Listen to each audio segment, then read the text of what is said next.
Welcome back to another episode of the Soaring Stories Podcast. This is me again, Agatha Magsombol, and I just wanted to say happy 2025 to all of us. And I'm back. Yeah, after a few months of being missing in action for a few reasons, that being mainly my internship. And I would say I'm finally done. I'm officially graduating, and now that I have a bit of free time, I can finally go back to this podcast, and I'm very excited because it's the love month. It's February, and I know that a lot of us are celebrating, whether it's with your significant other, with your family, your friends, and I just hope that we all feel the love, not just for February, but as the rest of the days go by. So, um, with this month's episode, as I welcome 2025 with the first episode of the year, I decided to feature one of my childhood best friends. His name is Luis, and if you guys follow me on Instagram, you would see that he's one of those friends that I spend a lot of time with. We've known each other since, I guess, when we were 10 years old. I'm not really sure, but we've known each other for quite a long time, and we've had our ups and downs, but we reunited a few years ago, and now we're stronger than ever. So I figured, why not feature him for this month's episode, since his birthday is coming up. So by the time this episode is released, I think his birthday is done, or it's on his birthday. I'd probably release it on his birthday, which is on February 20. So advance happy birthday to you, Luis. And once again, thank you so much for um, being here, for allowing me to feature you as a guest for my podcast. So without further ado, let's welcome Luis Espares.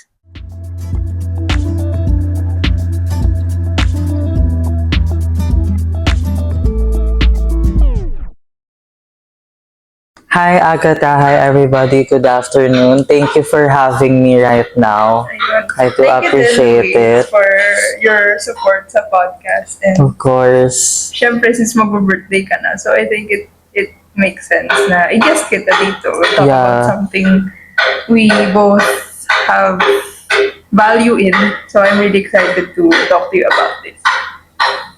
Ay, yun. So, bago tayo mag-start sa topic, may tanong muna ako sa'yo. Alright. Balita ko magta-travel ka, diba? So, ano yung favorite or like dream place mo na to go on vacation? Local and international. Local muna. Honestly, my dream holiday pag local is I really wanted to go sa Bohol, Siargao, and Cebu. But it was very unexpected when my mom surprised us na we're gonna go sa Bohol with some of my family because I wasn't expecting na magka-holiday kami kasi I just really wanted it to be simple to celebrate here with my closest friends and friends that I considered as family also.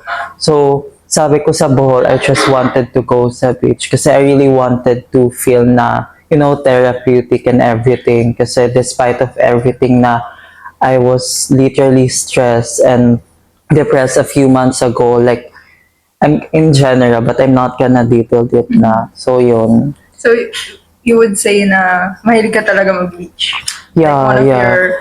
Even if sinasabi nila takot ako sa araw, hindi naman sa takot sa araw, like, masakit lang sa balat. Pero you know the feeling na when you hear the sounds of the wave, and then maglalakad ka lang sa sands. Pero, mas gusto ko yung, like, I just wanted to sit there and chill lang, just watching, kids na naglalaro sa sands. Mas na-appreciate ko yun. Same. Parehas tayong beach girls. Yes, island girl. Pero sa international? Ano Sa yung international favorite place? naman, na hindi ko pa napupuntahan, I wanted to go to France and UAE. Yes, France. the city of love. Ang daming gwapo sa France, balita ko.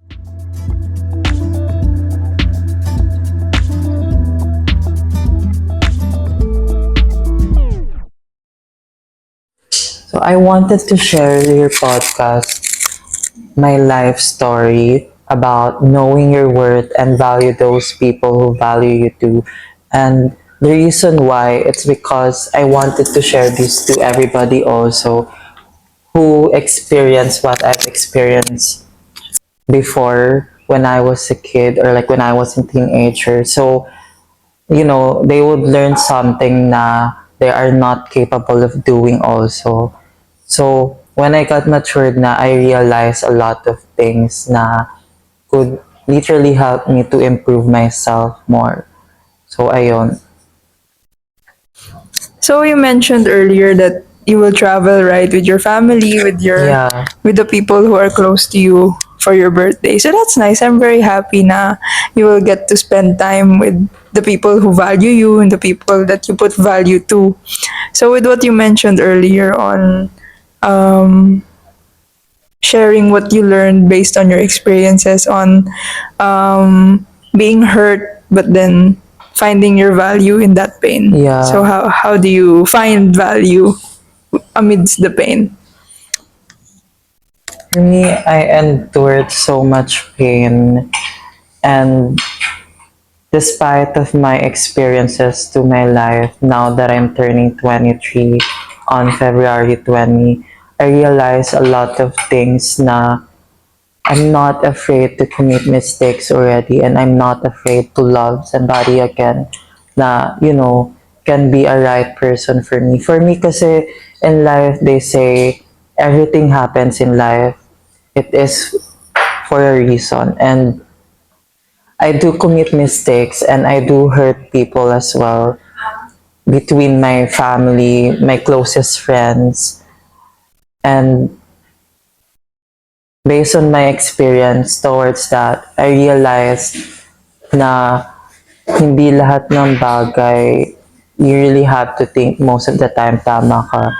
And not most of the time you have to be gladiator, because I also contributed so much pain to the people I loved before when I thought they don't love me and they are not concerned towards me. I realized at the end of the day, family is family.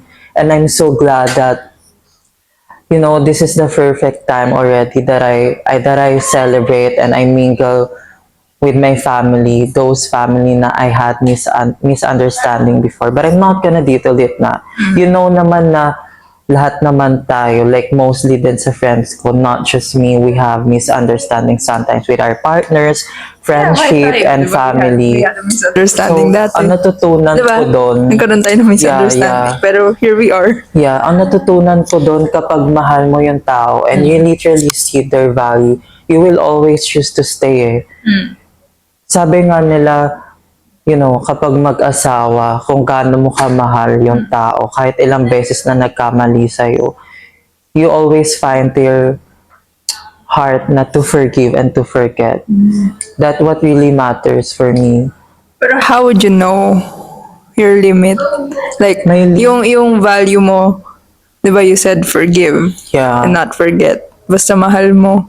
Pero how would you know if it's time to let go?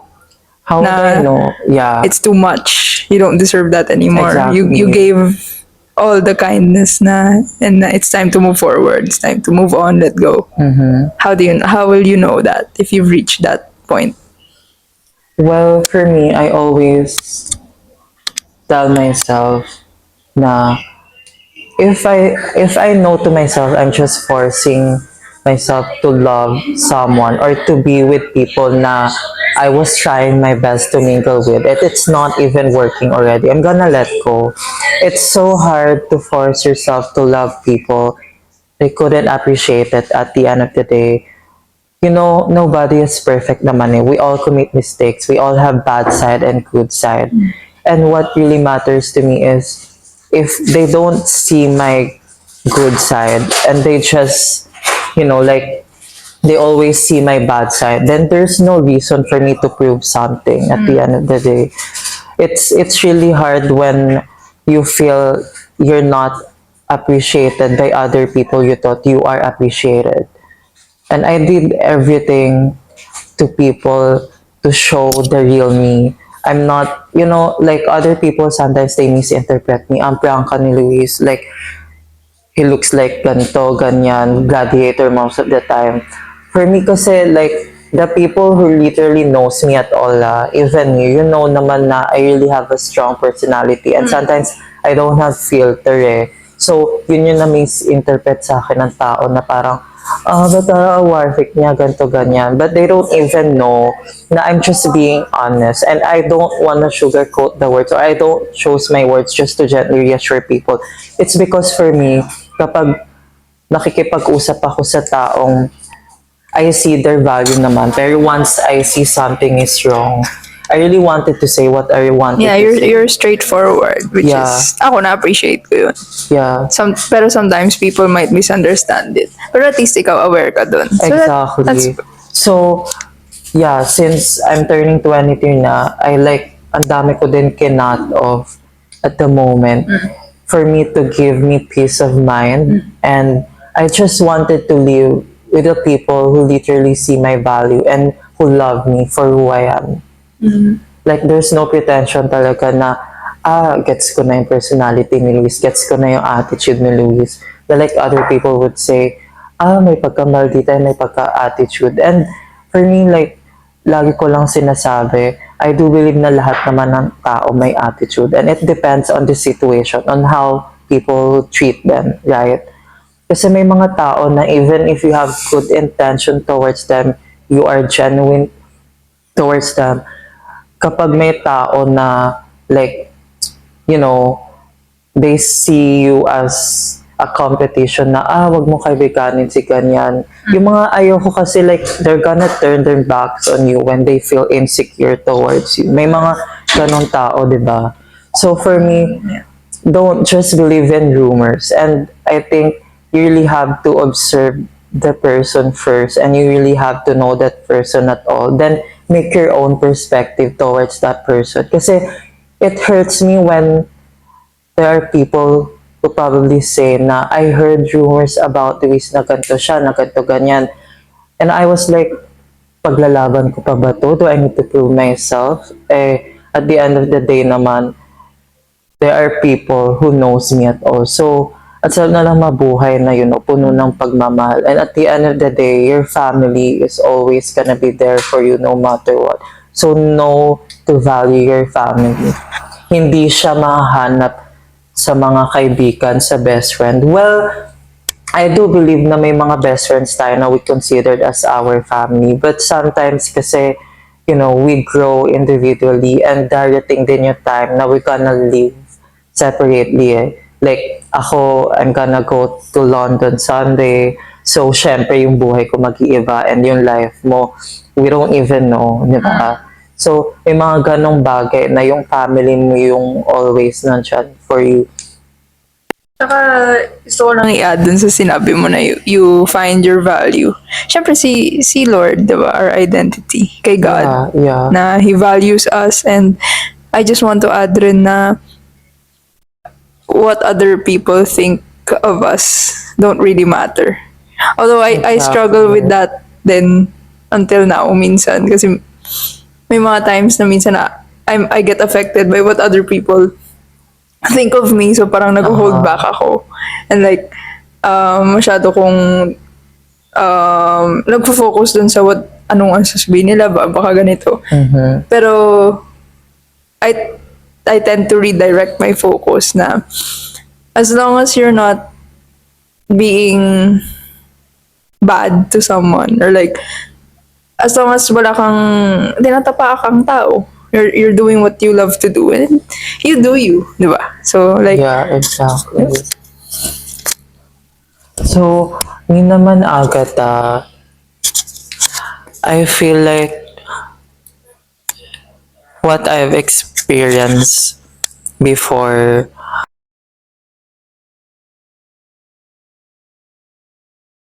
make mistakes and I'm not afraid to sing people I love. Well, it'll hurt you talaga eh. Lahat naman, pagmamahal into relationship, friendship, and family, it'll hurt you. They say na wala naman perfect, di ba?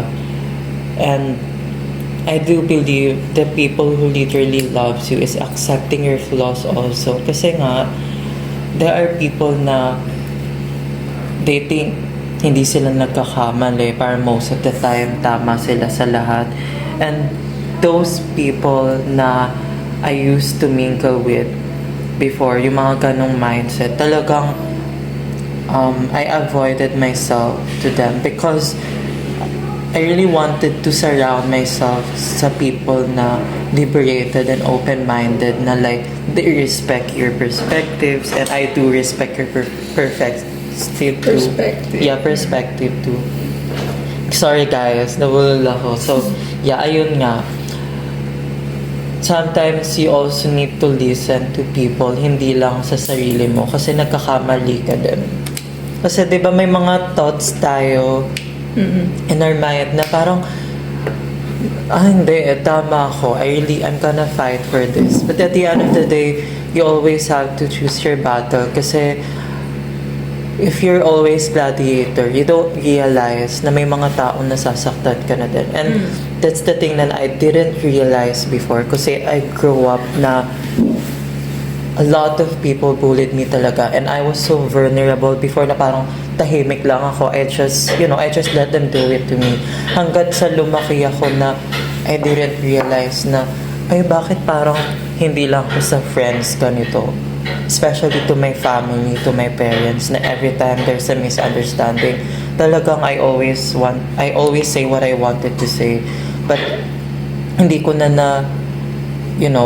naiisip na this is too much. Sometimes you also have to feel what other people can feel when they felt, Yeah. as upset towards you. Importante din yung may accountability partner ka na parang magsasabi sa'yo na, medyo mali na ata. Parang Yeah, tough exactly. love sa'yo. Yeah. Like, whether that would be family or your friend na pinagkakatiwalaan mo, right? So, we've been talking about making mistakes, learning from it, and having people we can hold on to help us be accountable. So, I just want to point out na I know all of us make mistakes, like what you mentioned na wala namang perfect, and that's true. And I just want to remind all of us din na we are not defined by our mistakes. We make mistakes, pero we can always bounce back from it. Na I always believe in the saying na we're nothing less than a work in progress. So as long as we're still alive, as long as we're here, we can always do better. So For me, I do believe there are people who will literally be part of your journey in your life, to love you, to help you to grow as a person. And there are people who will hurt you to realize something. Dalawa lang yun. And every time na I have new friends na I considered as a family already, and there was a time I had a friend, I considered her as my sister too, and she turned her back on me, like she betrayed me. Well, at the end of the day, it literally hurts me. Pero since I love her and I still cherish the moments we've been together, I learned how to forgive that person because I know to myself na I'm not perfect also. I always think that there are a lot of reasons why people hurt you, maybe because they don't get something that they see you have, or they are finding something to you that you thought you gave them something na they would feel na this person is a perfect match for me as for friendship and everything. Like, wait lang, it's hard to detail everything because I really wanted to share lang what are the things na it's not confidential. Pero based on my experience, what I've learned lang is always learn how to say sorry and apologize to those people you committed mistakes then. Pero if they don't say sorry towards you too, it's on them na eh. Kasi may mga tao na they know to themselves they committed mistakes, but they can't even take the accountability. It's because they see themselves na parang most of the time perfect sila. Yun yung mga mahirap eh. For me naman, every time I commit mistakes to somebody, not just regarding with my family or friendships, I always apologize. It's because I felt guilty rin eh. So, kapag marunong ka magpakumbaba and you always know how to, appreciate the things na makakapagpabuti sa'yo, then you're gonna grow as a better person.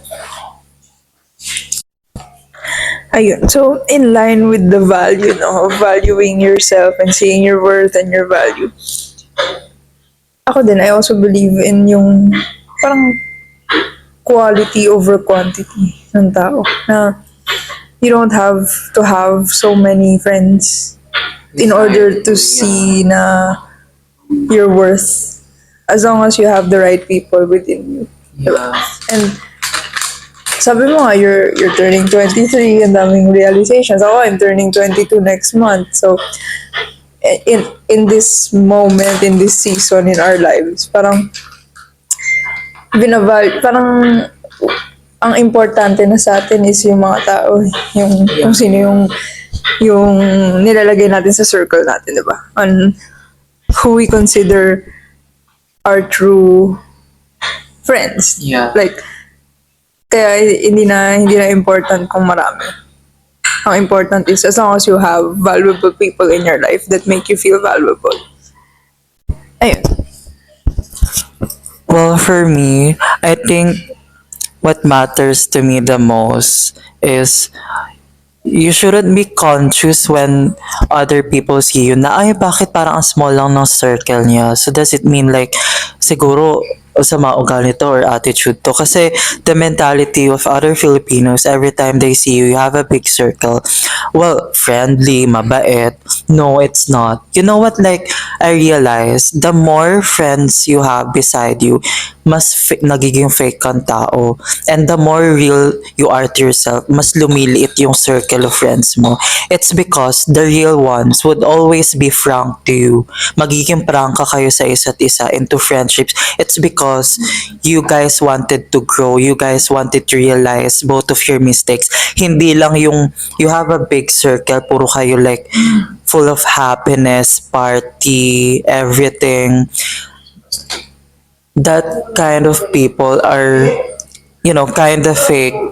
But I'm not even saying in general ganon. A friend to all is a friend to none.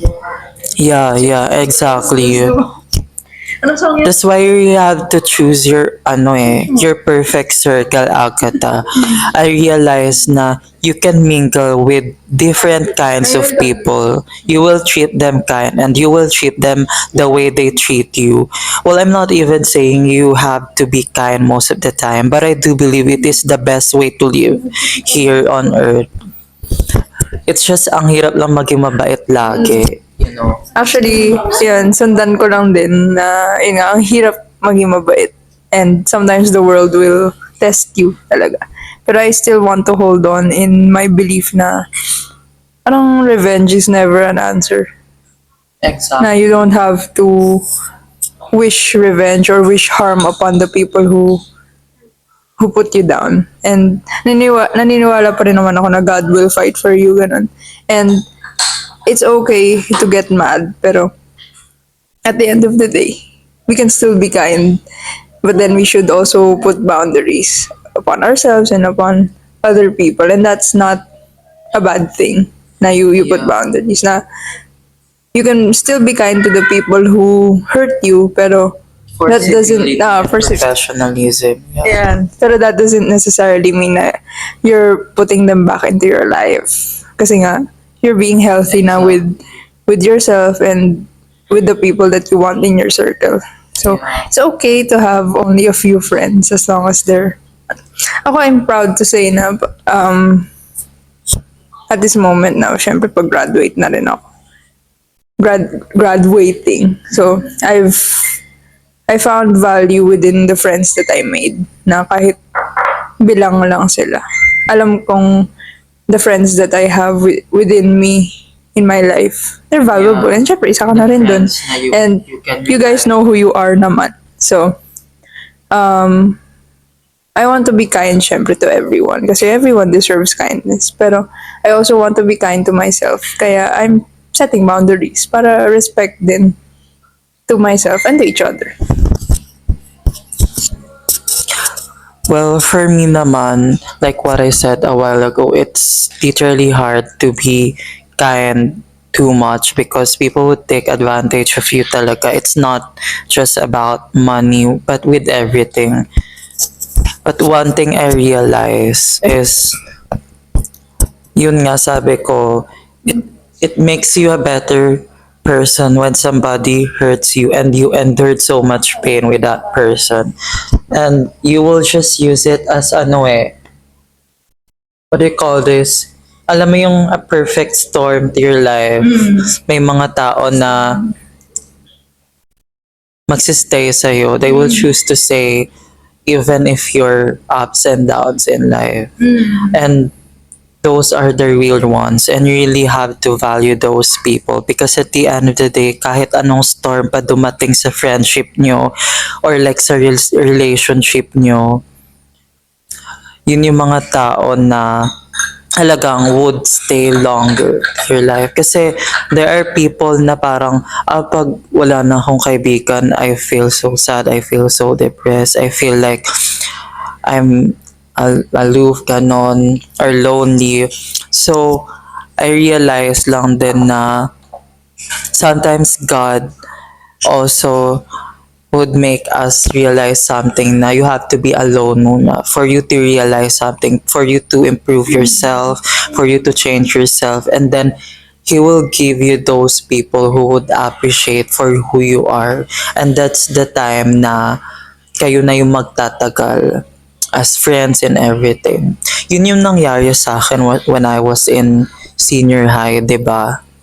But I'm not gonna do that na. Pero you know that. Like, every day talaga, I was literally crying sa Magallanes Church and praying na I just wanted to have those people na I can rely on every time I'm stressed regarding my school or family or what. Kasi nga, di ba, sometimes may mga tao na ang bigat-bigat ng dinadalang problema sa bahay. And every time they go to school, it's their coping mechanism to mingle with their friends who give them so much happiness. May mga iba naman na they see school as hell.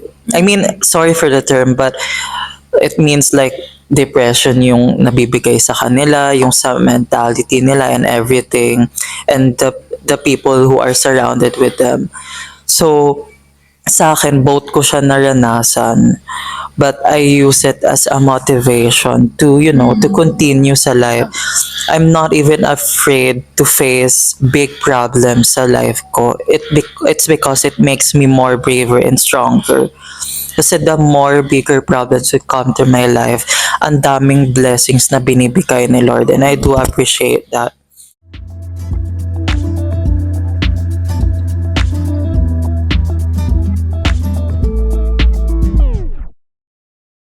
Alright, that was Luis. Grabe, ang laman naman ng mga pinag-usapan natin today. Again, thank you so much for being here. Thank you so much for accepting my invitation. Is there anything you want to promote? Di ba may vlog ka? Kung mga listeners natin gustong manood ng fashion vlogs or Instagram mo, anong maipropromote ni Miss Heart? Di ba may lista? So guys, next week, on February 28th, I'm gonna upload a mini vlog on my Instagram reel. So I hope you guys will support that may mini vlog going to Bohol. So yeah, yun lang. Yun lang yung promote ko because regarding that, wala pa akong mga ganap. Ilagay ko na lang yung Instagram mo sa description box sa Thank you YouTube. so much, guys. I hope you learned something na would make you realize your life. So, yung quote ko lang for today is, love yourself more because people will love yourself more. Yeah. Thank you, Luis. Thank you so much again. Happy birthday and enjoy your trip. Thank you. Yay!